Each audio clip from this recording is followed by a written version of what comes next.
Wikduchomalto Plus Commander Zekthara stood on the bridge of his massive warship and watched the blue planet spin slowly below him.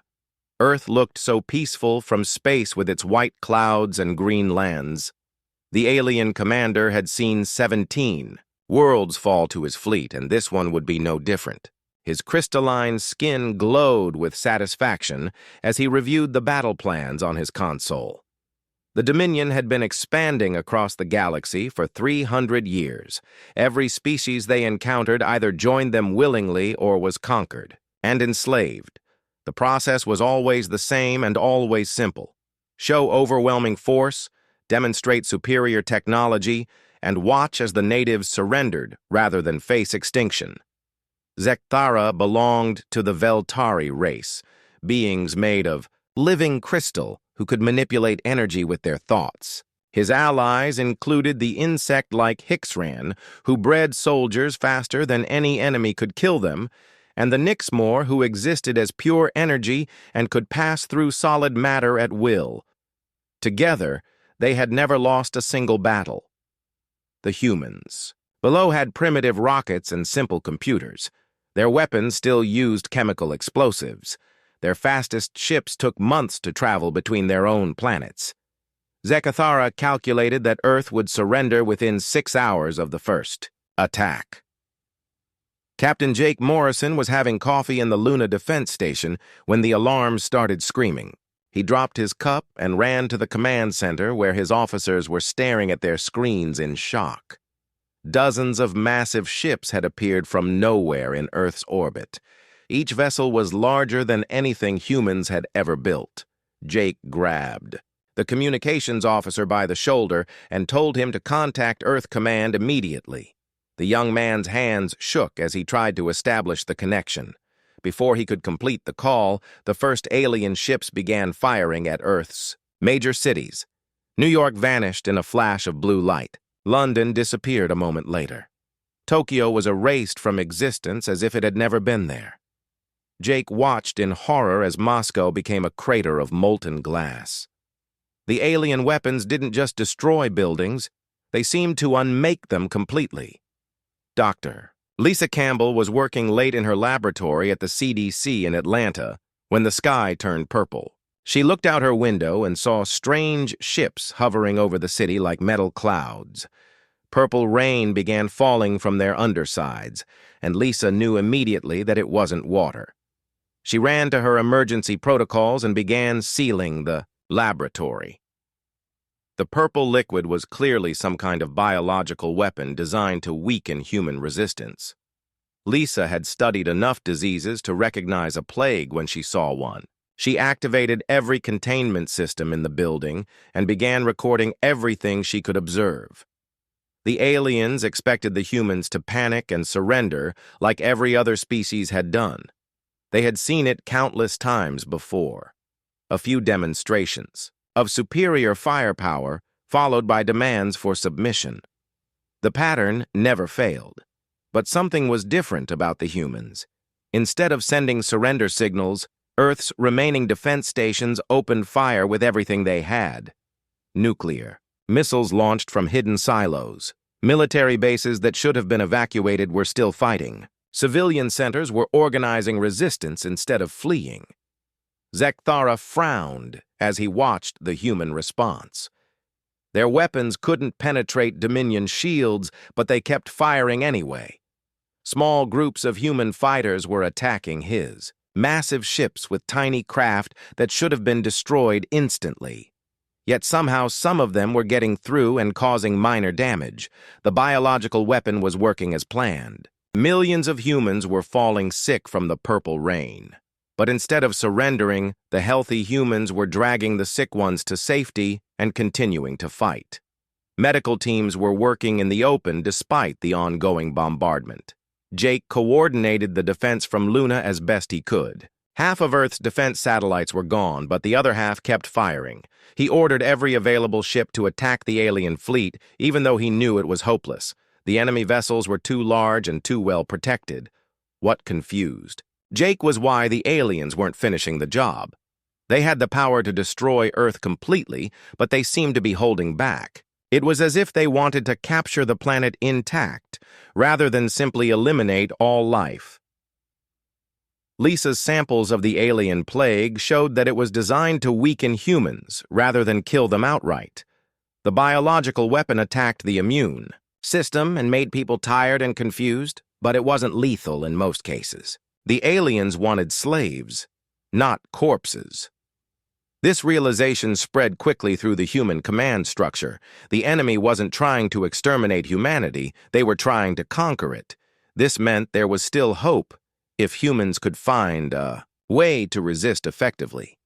The alien fleet settled into orbit around Earth and began landing troops in major population centers. Zekthara was confident that organized resistance would collapse within days once the humans saw the futility of fighting. Every other species had made the rational choice to survive rather than die pointlessly, but the commander had made his first mistake. He assumed that humans would behave rationally when faced with overwhelming odds. He didn't understand that humans would rather die fighting than live as slaves. The very concept was alien to his thinking. As the first day of occupation ended, human resistance was stronger than when it had begun. 3 months had passed since the alien ships first appeared over Earth. The great cities lay in ruins, and millions of humans had fled underground. Lieutenant Colonel Ryan Brooks crouched in a tunnel beneath what used to be Denver and studied the patrol schedule he had stolen from a dead alien soldier. The enemy controlled the surface, but they were having trouble finding all the humans who had gone into hiding. Ryan's resistance cell had grown from 12 survivors to over 200 fighters. They lived in old subway tunnels, abandoned mine shafts, and natural caves throughout the Rocky Mountains. Ryan had learned that humans were better at hiding than the aliens were at finding them. The enemy had sensors that could detect large groups and heavy machinery, but small bands of humans moving quietly through underground passages seemed to escape their notice. The aliens had conquered civilizations that built massive cities and centralized governments, but humans had spread themselves across every possible environment on Earth.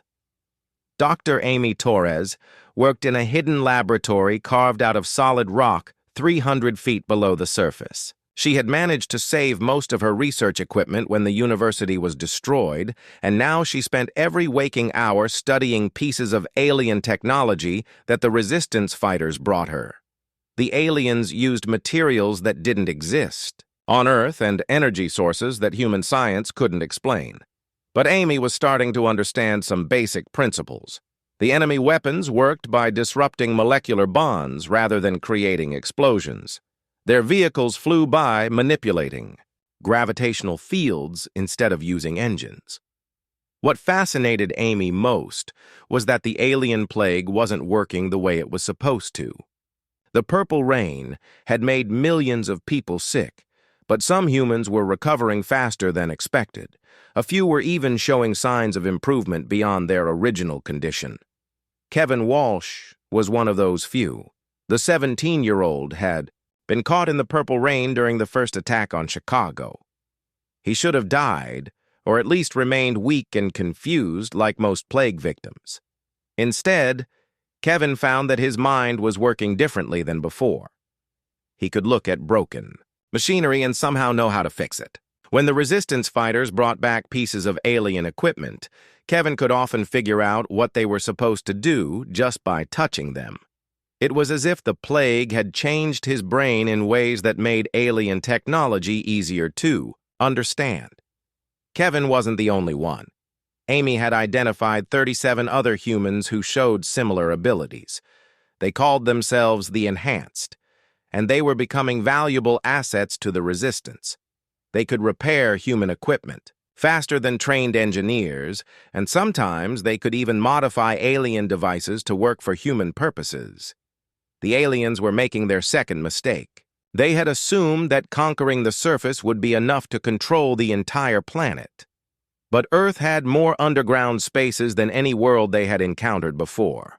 Humans had been digging tunnels and caves for thousands of years, and now those hidden places were keeping the Resistance alive. Ryan's cell attacked alien supply convoys using tactics the enemy couldn't predict. They would emerge from hidden tunnels, strike fast, and disappear before reinforcements could arrive. The aliens had superior weapons, but they couldn't use their heavy firepower underground without risking cave-ins that would block their own access routes. The Resistance was learning to use the planet itself as a weapon. In the mountains, they triggered avalanches to bury alien vehicles. In coastal areas, they flooded tunnel systems to trap enemy patrols. In desert regions, they used sandstorms to cover their movements. Amy made her biggest breakthrough when she managed to partially activate an alien communication device. The signals it received showed that the invaders were having problems they hadn't expected. Their supply lines were being disrupted, their patrols were disappearing, and their casualties were higher than projected. The aliens had conquered 17 star systems without losing more than a few dozen soldiers on each world. On Earth, they had already lost thousands of troops and dozens of vehicles. The humans were supposed to surrender after seeing demonstrations of superior firepower, but instead, they seemed to be getting more determined to fight. Commander Thera was becoming frustrated with the situation. His forces controlled every major city and industrial center on Earth, but the humans kept attacking from hidden bases he couldn't locate. Every time his troops secured an area, new resistance cells would appear somewhere else. The Veltari commander had dealt with guerrilla warfare before, but never on this scale. Other species might have hidden in small groups for a few weeks before accepting defeat, but the humans seemed to be building an entire shadow civilization underground. Kevin Walsh led a team of enhanced humans into the ruins of the Denver Science Museum. Their mission was to recover specific pieces of equipment that Amy needed for her research. Kevin could sense alien technology from a distance now, and he guided his team through the rubble to find what they were looking for. The museum had been hit by alien weapons during the first week of the invasion, but the basement levels were still intact. Kevin found computers, laboratory equipment, and most importantly, several alien devices that had been damaged but not destroyed. As Kevin touched each piece of alien technology, he could feel how it was supposed to work. The devices used quantum fields to manipulate matter at the molecular level. They were incredibly advanced, but they followed logical principles that Kevin's enhanced mind could grasp. Amy was amazed when Kevin's team returned with working samples of alien equipment. She had been trying to understand these devices for months, but Kevin seemed to know instinctively how to operate them. The plague had definitely changed some humans in unexpected ways. The resistance was growing stronger every day. Ryan's cell had made contact with similar groups around the world. They were sharing information, coordinating attacks, and developing new tactics. The aliens might control the surface, but underground, humanity was preparing for the next phase of the war. Dr. Lisa Campbell had established a medical network that connected dozens of hidden bases. She was treating plague victims and studying the enhanced humans to understand what made them different. Lisa suspected that the alien biological weapon had accidentally triggered some kind of evolutionary change in a small percentage of the human population. The aliens had expected to face a broken and demoralized enemy.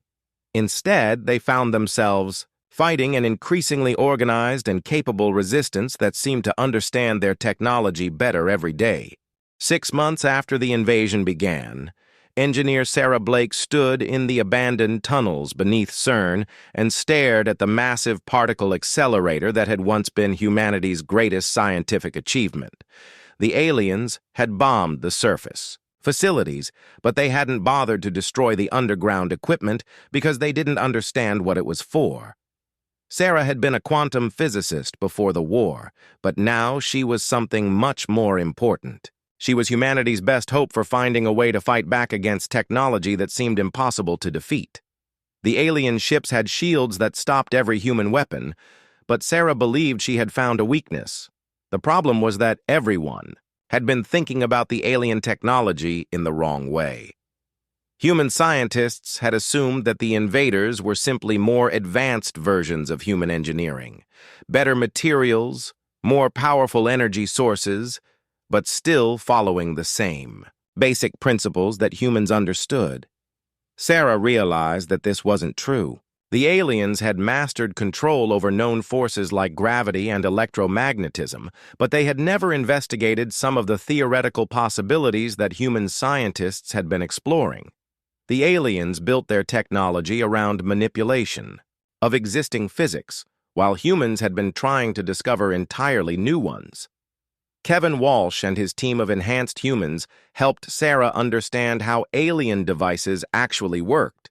When Kevin touched an alien control panel, he could feel the quantum fields that powered it. When he examined their weapons, he could sense the energy patterns they used to disrupt molecular bonds. But Kevin also sensed something else: the alien. Technology was incredibly sophisticated, but it was also rigid. Every device was built to work in very specific ways and couldn't adapt to unexpected situations. Human technology was cruder, but more flexible. Sarah began experimenting with quantum field generators that operated on principles the aliens had never encountered. Instead of trying to overpower their shields, she wanted to confuse them. If she could create energy patterns that their defensive systems couldn't recognize, those systems might not know how to respond. Captain Jake Morrison had spent 6 months rebuilding Earth's space defenses using whatever materials he could salvage. His fleet now consisted of cargo ships, private spacecraft, and experimental vehicles that had never been designed for combat. None of them should have been able to threaten the massive alien warships. Jake's ships couldn't win a direct confrontation with the enemy fleet, but they didn't need to. Sarah had given him something better than powerful weapons. She had given him invisible ones. The quantum disruption devices that Sarah built looked like simple metal boxes, but they projected energy fields that made alien sensors malfunction. When Jake's ships approached the enemy using Sarah's technology, the alien computers couldn't detect them properly. The first test came when Jake led a small squadron against an alien patrol ship near Mars. The enemy vessel was 10 times larger than his flagship and armed with weapons that could destroy planets. But when Jake activated Sarah's quantum disruptor, the alien ship's sensors showed empty space where his squadron should have been. Jake's fighters attacked from 6 different directions at once. Their weapons were still primitive compared to alien technology, but they hit their target before it could respond. The alien ship's shields protected it from most of the damage, but some of the human missiles got through and caused significant harm. More importantly, Jake had proven that alien technology could be fooled. The invaders weren't invincible after all. The aliens made their third critical mistake when they tried to understand what had happened. Commander Zekthara's scientists analyzed the wreckage of the patrol ship and concluded that the humans had somehow developed stealth technology. They began modifying their sensors to detect human ships more effectively, but the aliens were looking for the wrong thing. Sarah's quantum disruptors didn't make human ships invisible. They made alien sensors uncertain about what they were seeing. The more the aliens tried to compensate for this effect, the more confused their systems became. Dr. Amy Torres had been studying the enhanced humans for months, and she was beginning to understand why the alien plague had affected some people differently than others. The biological weapon was designed to attack human brain chemistry and make people passive and obedient, but a small percentage of humans had genetic variations that caused the plague to trigger rapid neural development instead. The enhanced weren't just smarter than before, they were thinking in completely different ways. They could process information faster, recognize patterns more clearly, and most importantly, they could understand technology that operated on principles their original brains couldn't have grasped. Kevin Walsh had become the leader of the enhanced resistance cells. His abilities had grown far beyond what anyone had expected. He could interface directly with both human and alien technology, using his enhanced nervous system as a bridge between the two very different approaches to engineering. When Kevin touched an alien computer, he could access its data files and sometimes even reprogram its functions. When he connected to human equipment, He could make it work more efficiently than its designers had thought possible. He was becoming a living translator between two technological civilizations. Sarah Blake's quantum disruptor network was growing larger every day. Hidden installations throughout the solar system were building and deploying her devices. Soon, Jake's fleet would have enough coverage to challenge the alien forces directly. But Sarah wasn't satisfied with just defensive weapons. She was working on something much more ambitious. If she could scale up her quantum field generators, she might be able to turn the aliens' own technology against them. Every alien device operated using quantum fields, and Sarah believed she could broadcast signals that would make those fields unstable. Ryan Brooks and his underground resistance cells had learned to coordinate their attacks with Jake's space battles. When alien ships moved to intercept human spacecraft, Ryan's fighters would emerge from hidden tunnels and attack the enemy ground forces. When alien troops tried to hunt down the resistance, Jake's fleet would strike at their orbital support. The aliens were facing a type of warfare they had never encountered before. Every other species they had conquered fought using predictable military tactics. Armies faced armies, fleets fought fleets, and governments negotiated with governments.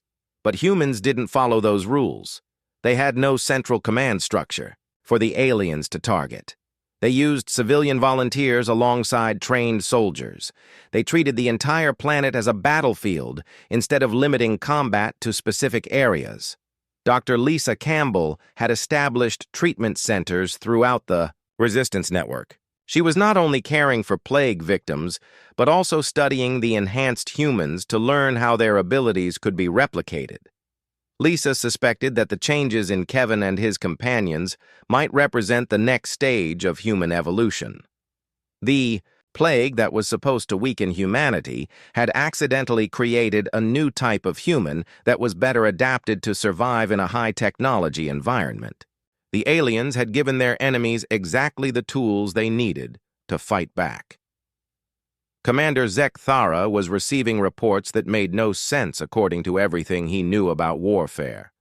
Human resistance was getting stronger instead of weaker. Their technology was improving faster than should have been possible. Their tactics were becoming more effective with each passing day. The humans were supposed to surrender after 6 months of occupation. Instead, they were preparing for a counterattack.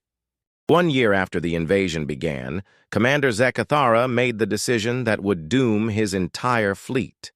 He opened a communication channel to Earth and waited for human leaders to respond.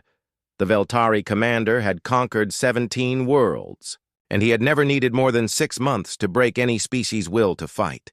The humans had been resisting for twice that long, and their attacks were becoming more dangerous every day. General Patricia Stone sat in her underground command center beneath what used to be Washington, D.C., and listened to the alien transmission.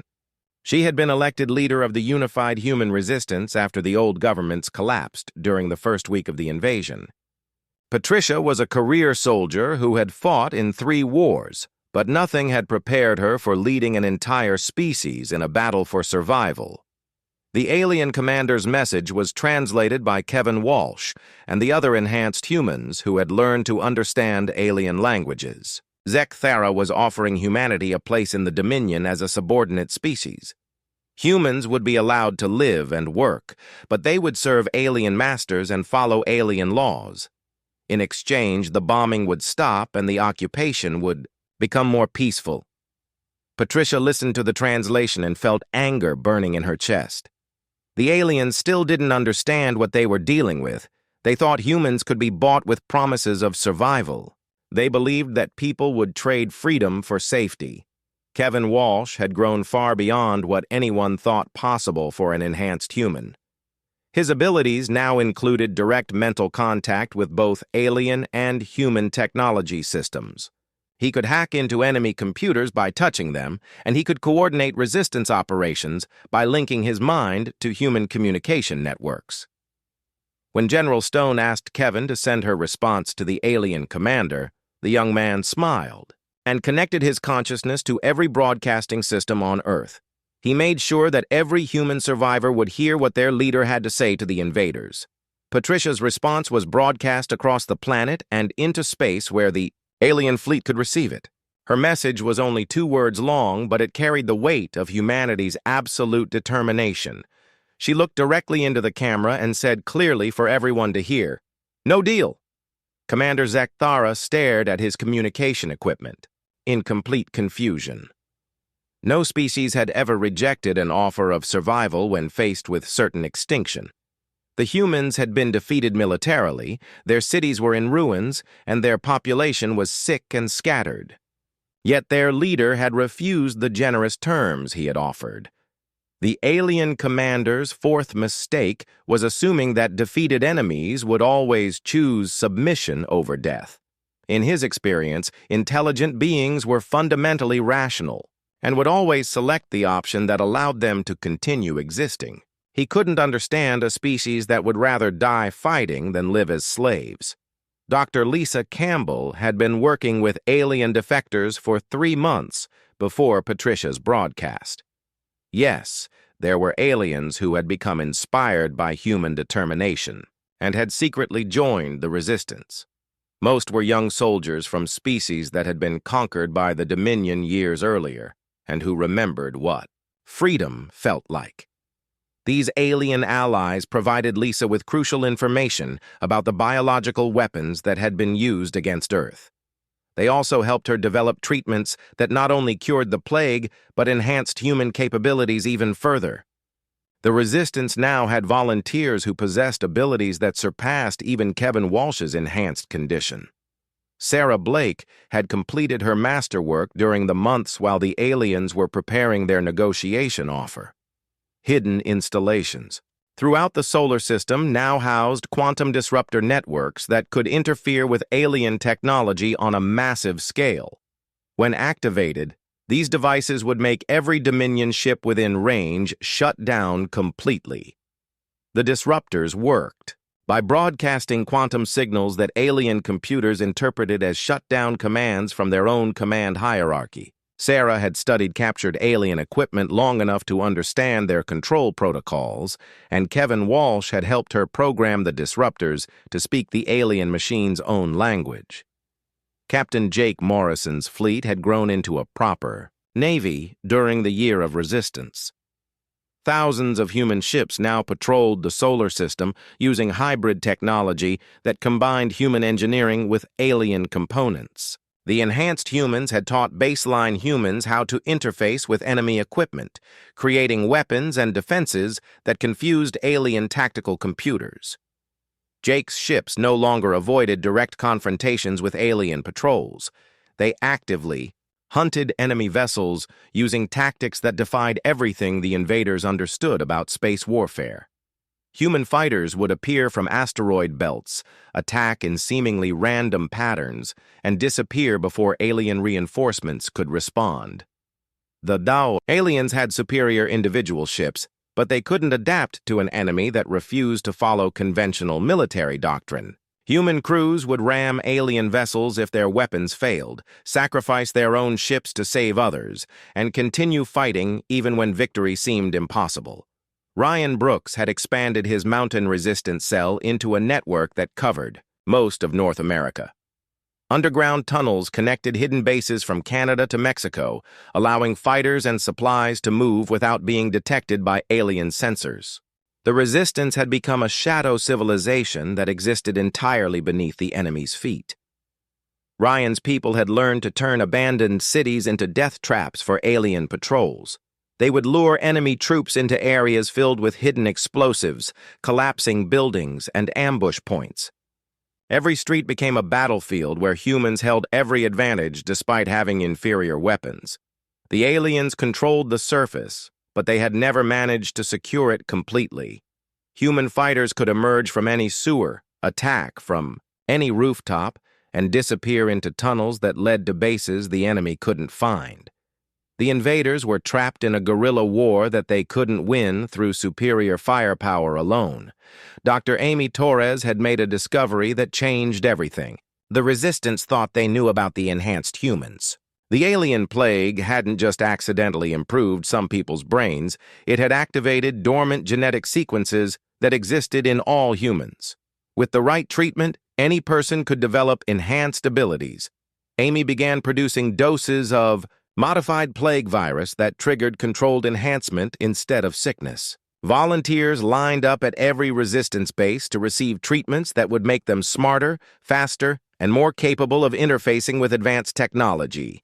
Within weeks, the resistance had thousands of enhanced fighters who could operate alien equipment, hack enemy computers, and coordinate attacks using direct mental links. The humans were evolving in real time to become a species that could match alien capabilities.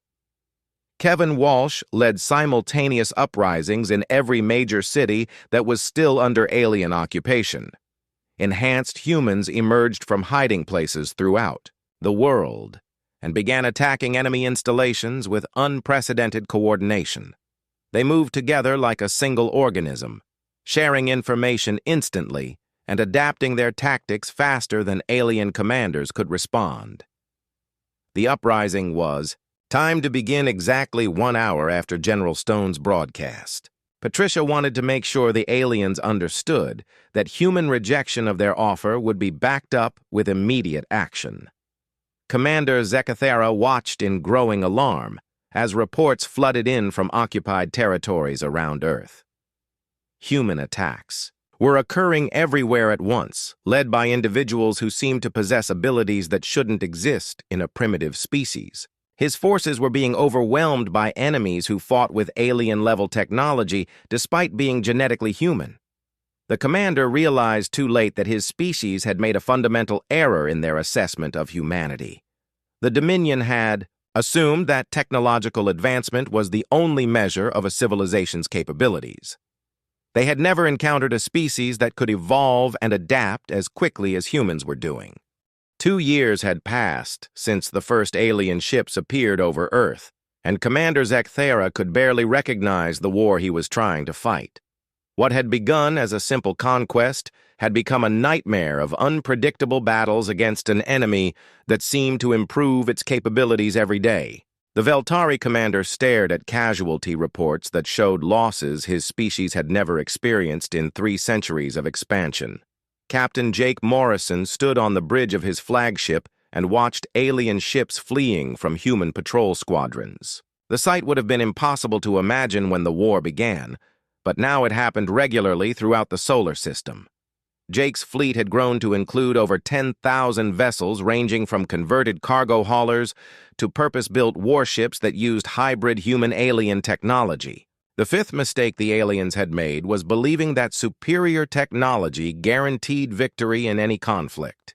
They had never fought an enemy that could learn and adapt as quickly as humans were proving capable of doing. Every alien weapon, every defensive system, every tactical advantage was being studied, copied, and improved upon by human engineers working with enhanced volunteers. Jake's ships no longer needed to avoid direct confrontations with alien forces. Human vessels could match enemy firepower and exceed their maneuverability using engines that combined human creativity with alien engineering principles. The quantum disruptor networks that Sarah Blake had deployed made alien sensors unreliable, allowing human fighters to attack from unexpected angles and disappear before reinforcements could respond. Sarah Blake had become the most important person in the human resistance after General Stone. Her quantum disruptor technology had evolved far beyond simple sensor jamming. The latest version could actually take control of alien computer systems and force enemy ships to shut down or even turn their weapons against each other. Sarah worked from a massive underground laboratory that had been carved out of solid bedrock beneath the Rocky Mountains. Hundreds of scientists and enhanced humans helped her develop new weapons and defensive systems. They had moved far beyond, trying to understand alien technology, and were now creating entirely new approaches to physics that the invaders had never encountered. The most successful human innovations combined quantum field manipulation with traditional engineering in ways that confused alien tactical computers. Human ships would appear to be in one location while actually attacking from another. Human weapons would seem to miss their targets but still cause damage through quantum entanglement effects. Kevin Walsh had evolved into something that neither human nor alien science could fully explain. His enhanced abilities now included direct mental control over any technological system he touched. He could hack alien computers by looking at them, coordinate thousands of resistance fighters through mental links, and even predict enemy movements by sensing the quantum fields their technology generated. Kevin led a team of the most advanced enhanced humans in operations that defied everything the aliens thought they knew about warfare. His people could walk through solid walls by manipulating their molecular structure, communicate instantly, across any distance using quantum entanglement, and interface directly with both human and alien technology without needing physical controls. The enhanced teams had become humanity's special forces, capable of missions that would have been impossible for baseline humans. They infiltrated alien command centers, sabotaged enemy equipment from the inside, and gathered intelligence that allowed the resistance to stay ahead of every alien tactical adjustment.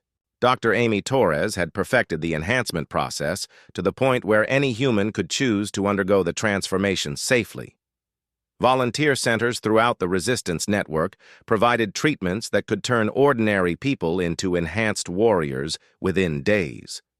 The aliens were facing an enemy that was literally evolving in real time to match their capabilities. Amy's research had revealed that humans possessed genetic potential that had never been activated under normal circumstances.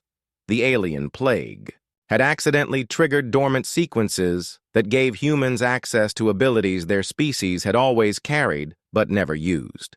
With proper treatment, these abilities could be awakened and developed far beyond what the aliens had accidentally created. The resistance now included over 1 million enhanced humans who could operate alien technology as effectively as its original creators. They formed the backbone of every major operation, providing capabilities that allowed baseline humans to fight on equal terms with technologically superior enemies. Ryan Brooks commanded resistance cells that controlled vast underground territories beneath every continent. His network had grown into a complete shadow civilization that included manufacturing centers, research facilities, training camps, and living areas for millions of refugees. The aliens might hold the surface, but humanity owned everything below ground. Ryan's fighters had turned guerrilla warfare into a science. They could appear anywhere, strike with devastating effectiveness, and vanish before enemy forces could respond. Every alien patrol faced the possibility of attack from hidden tunnels. Every enemy installation was vulnerable to sabotage from below, and every occupied city contained resistance cells that could launch coordinated uprisings on command. The underground network had become so extensive that humans could travel from one continent to another without ever appearing on the surface. Supply lines, communication systems, and transportation routes all operated beneath alien detection.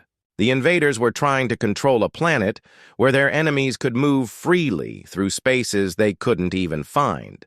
Dr. Lisa Campbell had established medical facilities that could treat any injury or illness using a combination of human knowledge and alien technology. Her network also included research centers where scientists worked to understand and counter every biological weapon the aliens might use against Earth. Lisa had discovered that the original alien plague was still mutating and spreading, but now it was helping humans instead of harming them. The modified virus that Amy Torres had developed was being transmitted naturally through the human population, gradually enhancing everyone who came into contact with it. Within a few years, all of humanity might possess enhanced abilities. General Patricia Stone coordinated global resistance operations from a command center that could communicate instantly with every human settlement on Earth and throughout the solar system.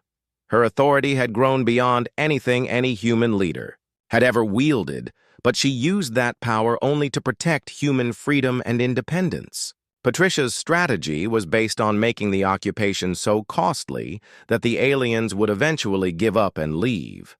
Every day of resistance weakened enemy morale while strengthening human capabilities.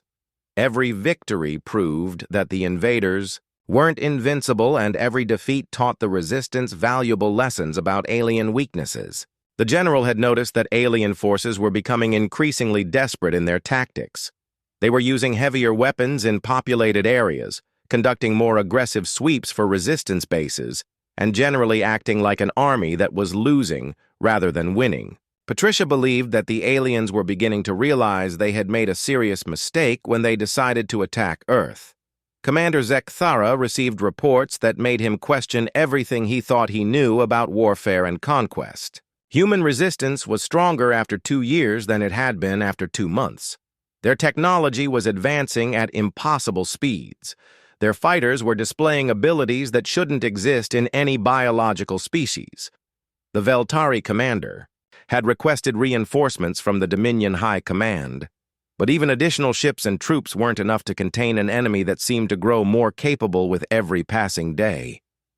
The humans had turned their entire planet into a fortress, and every citizen into a potential soldier. Zekthara was beginning to suspect that his species had encountered something unprecedented in galactic history. The humans weren't just another primitive civilization to be conquered and enslaved. They were something new and dangerous that threatened everything the Dominion represented. 3 years after the invasion began, the Dominion High Command made their final and most catastrophic decision.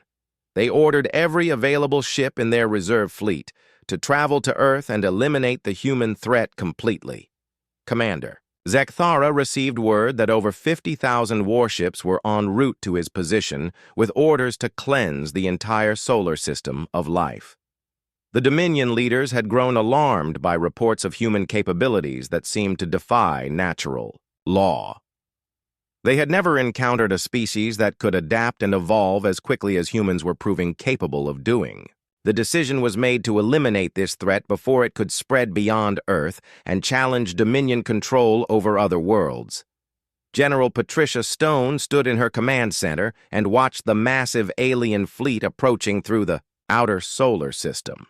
Her scouts reported that the enemy force was larger than anything that had ever been assembled in galactic history. The aliens were bringing enough firepower to destroy entire star systems, and all of it was aimed at Earth.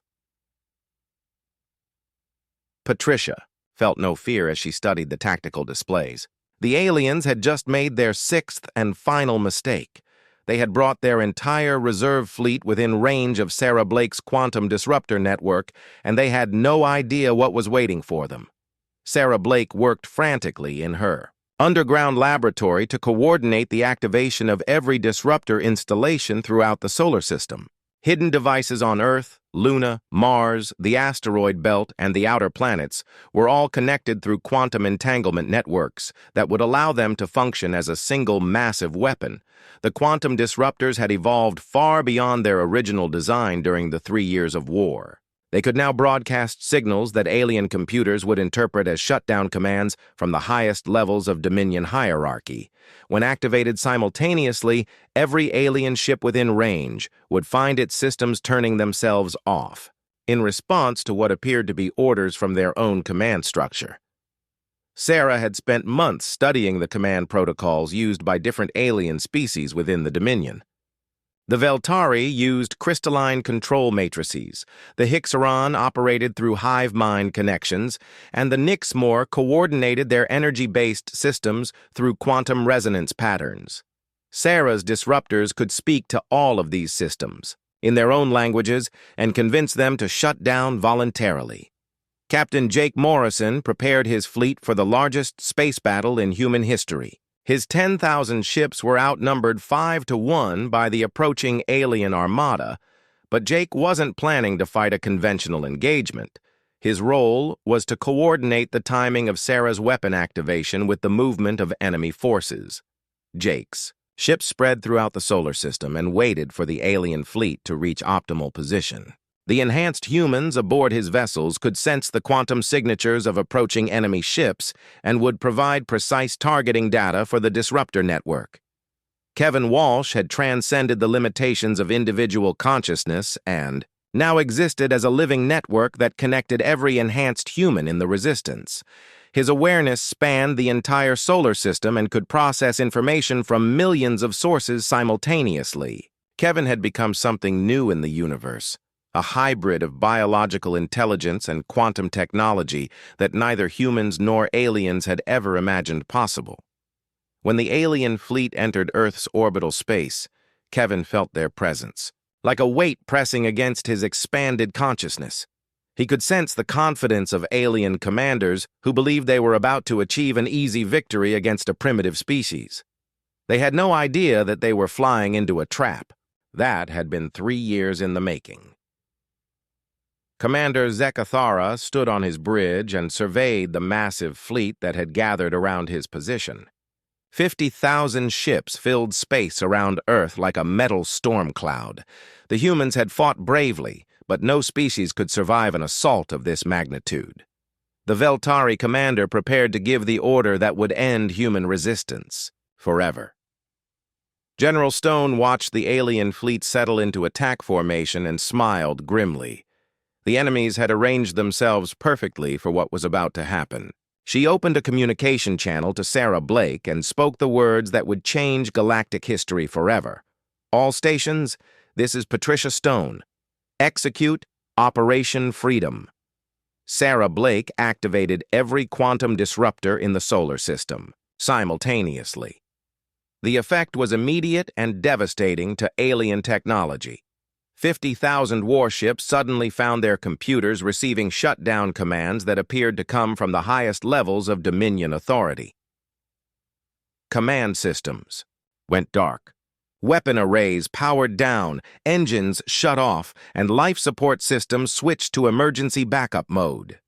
The entire alien fleet became helpless in space, drifting without power or control. In less than 5 minutes, the largest military force ever assembled had been neutralized without firing a single shot. Commander Zekathara stared at his dark control panels in complete shock. Every system on his ship had turned itself off in response to what appeared to be direct orders from Dominion High Command. His communications were dead, his weapons were offline, and his engines had stopped functioning. Around him, every other ship in the fleet was experiencing the same total system failure. Captain Jake Morrison opened communication channels to the disabled alien fleet and broadcast humanity's offer to the helpless invaders. The message was translated into every language spoken by Dominion species and transmitted to every ship that could still receive signals. This is Captain Morrison of the Earth Defense Force speaking to all alien vessels.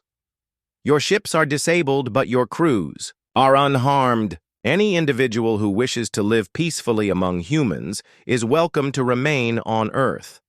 Those who prefer to leave may do so, but you must spread word throughout the galaxy about what happens to those who mistake human compassion for weakness.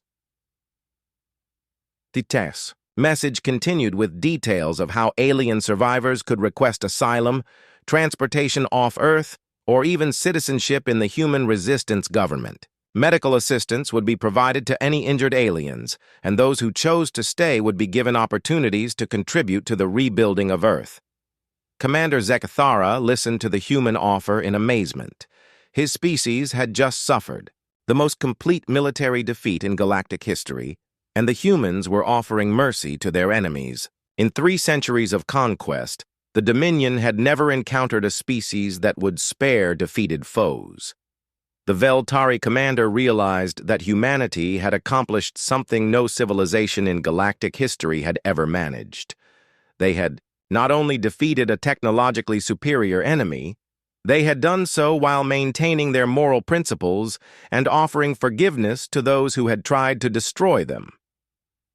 Dr. Lisa Campbell worked with teams of enhanced humans to provide medical assistance to alien crews trapped aboard disabled ships. Many of the invaders were injured or sick from the system failures, and Lisa treated them with the same care she would give to human patients. Some alien soldiers chose to remain on Earth and help with reconstruction efforts. They brought knowledge of Dominion technology and tactics that would help humanity prepare for any future threats. Others requested transportation to their homeworlds so they could spread word about human capabilities and intentions. Kevin Walsh used his enhanced abilities to restore basic life support systems on alien ships whose crews wanted to leave Earth. He could interface directly with their computers and bring essential systems back online without restoring weapons or engines. The aliens would be able to survive the journey home, but they wouldn't be able to threaten anyone along the way. As refugee ships carrying former Dominion forces departed from Earth's solar system, they carried with them stories that would reshape galactic politics forever. They told of a species that couldn't be conquered, couldn't be enslaved, and couldn't be broken. They described humans who fought like demons when threatened, innovated like gods when challenged, and forgave like saints when victorious. Word spread through the galaxy at faster-than-light speeds as former Dominion worlds learned about the defeat of the largest military force in known history. Species that had been enslaved for centuries began to rebel against their alien masters. The Dominion Empire started collapsing as subject worlds declared independence and demanded human protection. General Patricia Stone addressed the people of Earth and the galaxy in a broadcast that was transmitted to every inhabited world within 100 light years. She announced the formation of the Human Federation, an alliance dedicated to protecting freedom and independence for all species that chose to join. The Federation would offer military protection to any world that faced invasion, technological assistance to civilizations that wanted to develop their capabilities, and diplomatic support for species that sought self-determination. Membership was voluntary and withdrawal was always permitted. Commander Zek Thara was among the alien officers who chose to remain on Earth and help establish peaceful relations between humanity and former Dominion species. He worked with human leaders to develop treaties that would prevent future conflicts and ensure that the mistakes of the past would never be repeated.